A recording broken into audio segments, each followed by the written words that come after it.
Hello guys! Ngayon ay mag-unboxing tayo ng my first drone, ang DJI Mini 2C.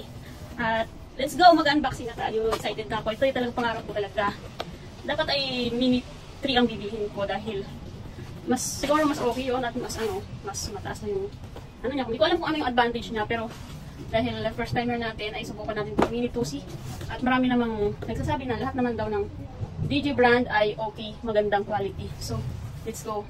May na siya, may waterproof na yung bag niya, ang ganda. Tapos, sling bag. May bulsa sa harap. Wala naman ano. So, yung visible yung niya, zipper. Parang hindi yung makita. So, oops! Unahin natin ang ito ay battery. Battery siya. Yun natin. Ito pala. May tatlo na siyang battery, guys.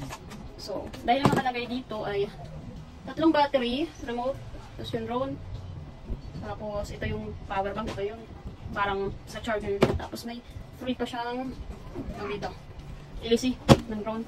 So, nabili ko lang po siya ng 22,660. 22,660. So, ito yung promo nila na combo na siya. So, ang next natin ay yung remote niya. So, yung remote. So, ito yung ito yung kinakabit dito. Yan siya. Kinakabit mo siya dito. Dalawang peraso. So, ano mo na yan. So, ang next natin ay syempre yung mismo drone. Excited. Paano ba siya? Ay, pinagpapawisan ako. Excited na ako. Yan. So, paano ba ito muna? Ring?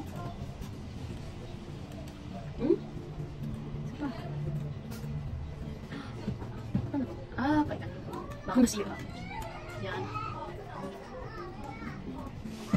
Ang sabi dito, i-charge muna bago i-on o gamitin. So, yung camera niya ay may protected lens na siya. So, tatanggal naman siya. Ang sabi kasi dito, i-remove siya bago gamitin. Ayan. Ayan siya, guys. Paano ba siya i-remove? Ganun lang pala. Ayan na. May packaging tape pa siya. Ayan na. Rotate siya. Oh. So, natin pa. Hindi baka masira ko pa. Balik na natin.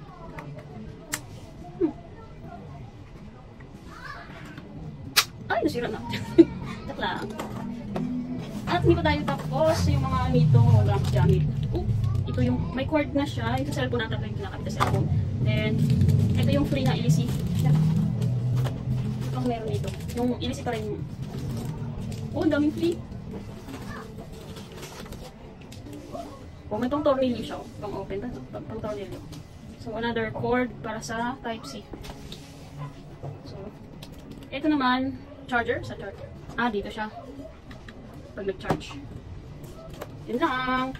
Ganda ng pouch niya. Yung niya, bag na kasama. Safe na safe talaga rito yung kapal niya, tsaka waterproof siya. Yun lang, guys! Sana supportahan niyo ako sa aking pagbablog.